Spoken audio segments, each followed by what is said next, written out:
Hey, what's up, everybody? Welcome back to another episode of Noah's Window. Today is Wednesday, April 15th. Happy Wednesday. Hope you're having a great Wednesday so far. It's the middle of the week. It's all uphill from here, downhill from here. It's going in a whole nother direction from here. I have no idea what I'm talking about. It's Wednesday. Happy Wednesday. Hey, let me ask you a question. Have you ever heard of the phrase life verse? When I was growing up through middle school and high school, in church, in the ministries that I grew up in, this was kind of a big deal that our leaders would always encourage for us to find. A life verse is really just a verse of the Bible, wherever it might be, that people find as they're reading through Scripture and they're just studying God's Word and they're growing in relationship with Jesus. They find a verse that means a lot to them personally and they kind of title it or assign it to themselves as their life verse. It's a verse that has a significant meaning. Maybe it came during a time of trouble. Maybe it came during a time of lack of faith. Maybe it came when you needed encouragement and you came across it or someone gave it to you and they pointed it out to you and you found this verse. Whatever it is a verse that for some reason meant a lot to you.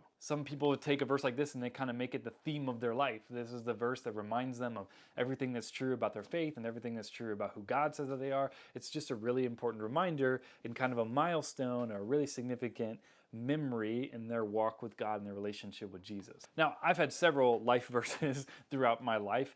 Through the first part of my life, through my middle school, high school, and even college years of my life, I had a verse that I found when I was really young, growing up in my faith, trying to make my faith my own, trying to pursue an authentic relationship with Jesus. I found a verse that ended up meaning a lot to me through different seasons of my life. And it meant a lot to me because faith has always been a struggle for me. Believing that God is who He says He is, trusting that I am who God says that I am, believing in all of His promises, having faith and hope and trust in who God is has always been a struggle for me. And one of the things that's always been kind of hard for me is trusting that God's going to provide for my needs, trusting that God's going to show up when I need Him most, trusting that God's going to provide comfort when I need comfort. All of those things require faith, right? All those things require for us to trust that God is who He says He is. All those things require us to trust that we are who God says that we are. And if you're anything like me, having faith that those things will happen, having faith that those things are true, is really difficult a lot of the time. But then there are moments where God just does something and you're like, oh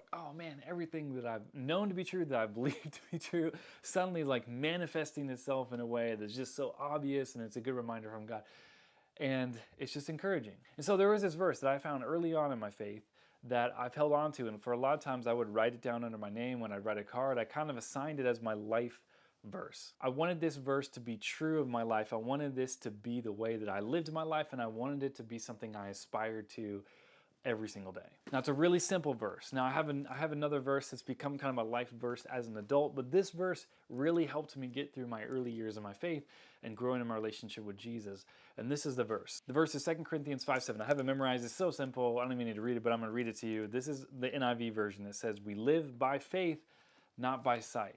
Some versions say, "We walk by faith, not by sight." The NLT version says it this way. It says, "For we live by believing, not by seeing." Now, maybe it doesn't seem like that big of a deal, but choosing to live my life every single day, walking by faith, living by faith, and not just by what I see, has been a struggle for me. But there have been so many moments in my life where I chose to trust in what I could not see, and I chose to put my faith in who God is and who He says He is and what He says is true of me. There have been moments where I've decided to do that instead of just by what I can see, instead of just by my own thoughts, instead of just by what's in front of me, and God did incredible things in my life. I have stories after story of how God provided for my needs when I absolutely needed it. I have story after story about how God encouraged me when I needed encouragement. I have story after story how about God used people to step into my life and do something powerful and encouraging for me. All of those moments kind of pointed me back to this verse that says, "We live by faith, not by sight." We walk by faith, not by sight. We have to choose every day as followers of Jesus to trust that God is who He says He is, that God is going to do what He's promised to do, that God is going to show up in the ways that He's promised to show up. Even when we can't see it, even when we don't feel it, God has promised all these things in our life as followers of Jesus, and that requires us to live by faith and not by what we see. Now I have this really cool story. I'm gonna try to tell it fast. That was just such a mind-blowing moment for me and my wife early on in our marriage. Now I've had moments in middle school and high school where this has been true too, but this was a moment that was really significant in our relationship with God and our relationship with one another, because it was just so crazy how God just reminded us that he is an incredible, powerful God who is in control. Now, if my wife and I first got married, we got married in Wisconsin. It was almost 14 years ago, and we got this first apartment. We were so excited after we got married. We got this apartment. It was, really cheap, like $500 a month, I think. Well, for us, it wasn't that cheap, but it was the most we could afford. It's kind of just a really small apartment. It was a 2-bedroom apartment, really tiny, cramped, no dishwasher, no washer and dryer. We had to go downstairs in the basement where the stuff was, just kind of this hole in the wall, but it was our first home together and we were excited. So we lived there for about 2 years, and things got to be more difficult. Rachel was working at a hospital in Milwaukee, which was about 45 minutes from where we lived. We were going to this church that was about 30 to 40 minutes from where we lived. And Rachel worked third shift at night, so she was working all night as a nurse and then for 12 hours and having to drive 45 minutes to come home.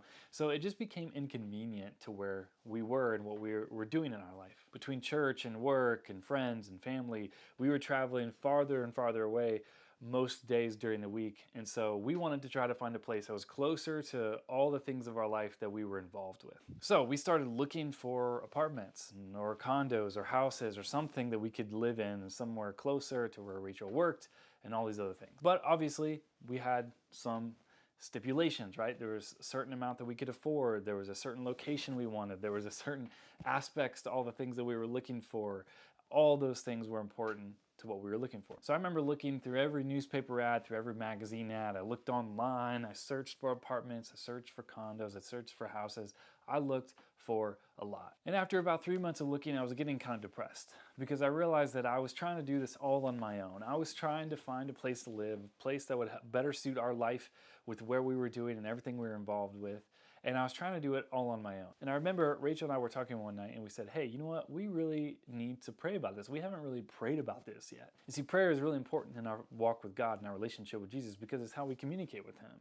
And it helps us put our faith in him. It helps us put our trust in who God is because we're talking to him about everything that's going on in our life and making sure that he's involved with it. But if you're anything like me, not only is faith a struggle, but sometimes prayer is a struggle. I sometimes forget to pray about a lot of things in my life. And so I turned to Rachel and I said, hey, we should pray about this. And I said, but let's not just be like generic prayer. Let's be really specific. Now, this wasn't like a test of God. I just thought, you know what? If God really does care about us and he cares about every aspect of our life, why not just tell him what we want and what we're thinking, because he knows already. So Rachel and I started to get really specific about the things that we prayed for. Now we prayed for all the essentials, the things that we needed, like how much money we needed it to be because we couldn't afford over a certain amount.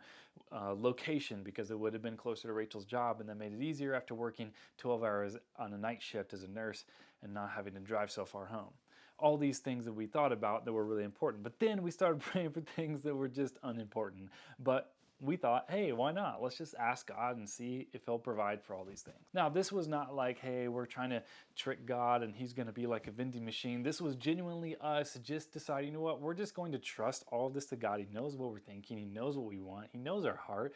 He doesn't have to provide any of this, but we're going to choose to ask him because we want to practice in believing that he can provide it. Now, the book of Hebrews says that faith is the confidence of what we hope for what will actually happen. So in other words, faith is confidence that God can do all these things that we're asking him to do and believe that he can do.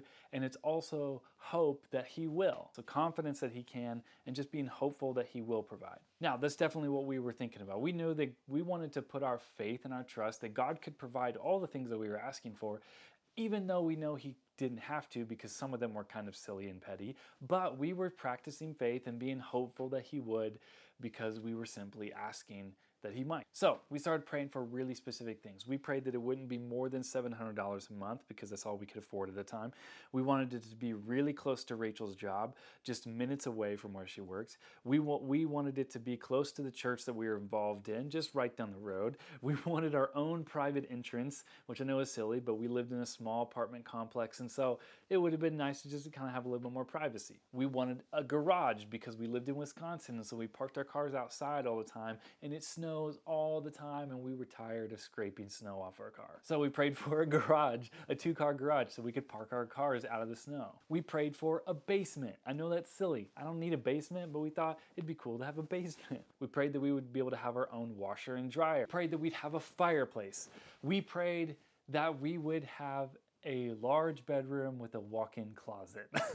Okay, so I know it seems silly, doesn't it? But these were all the things that we wanted. Some of them were really important because of where we were in our life. Some of them were just silly things that didn't matter. But the point was, it was practice for us to put our faith and confidence that God could provide anything that we asked for, and just being hopeful that He would, even though some of it was unnecessary. Now, fast forward a few weeks after we've been praying for a while, we're at a family gathering where we're talking to one of Rachel's aunts, and she comes up to us and she says, "Hey, were you guys still looking for a place to live?" Now, my mind was kind of blown because I realized in that moment, I don't ever remember talking to anybody about us looking for a new place to live.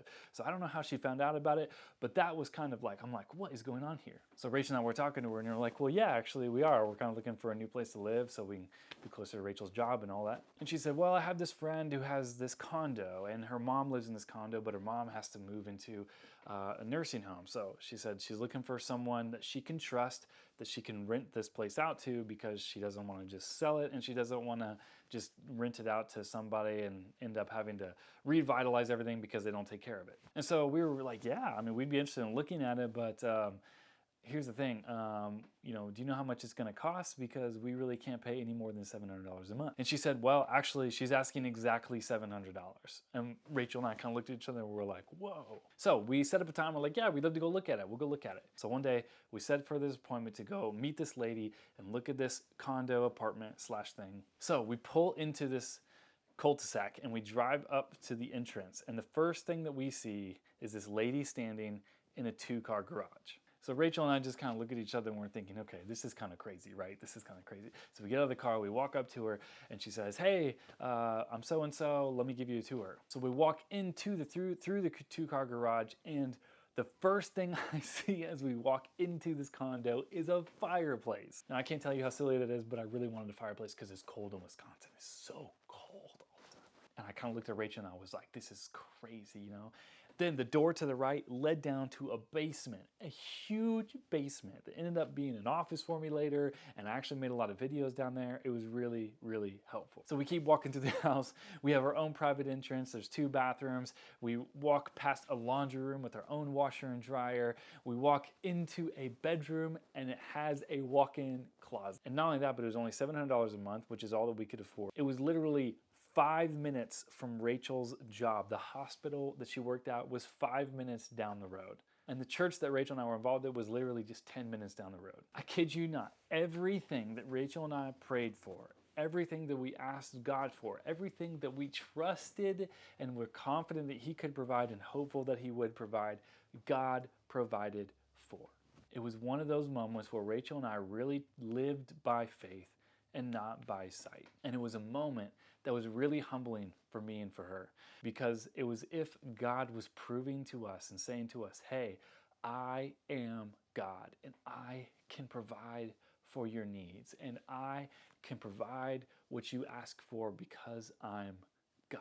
It was such a humbling experience for Rachel and us, and it's a story that we've told hundreds of times because we just could not believe how incredible God provided all of those things for us. Now, some of those things were silly, and what I don't want you to hear is that if you pray for whatever you want, God's going to provide it for you. Now, I'm not saying you should go pray for $1 million or for a girlfriend, but what I am saying is that sometimes I don't think we have confidence that God can provide what He says that He can provide. A lot of different seasons in my life, I haven't always trusted that God can do what He says He can do. So I think He's just waiting for us to say, you know what, we're going to choose to live by faith. So here's my challenge to you and to me. What if this week, every single day, we tried to do that? What if you actually told God everything that's on your heart and on your mind because you know that He knows it already? What if you had confidence that He could do what He says He could do? How would our approach and our view of everything that's going on in our world be different if we actually chose to live by faith instead of by sight?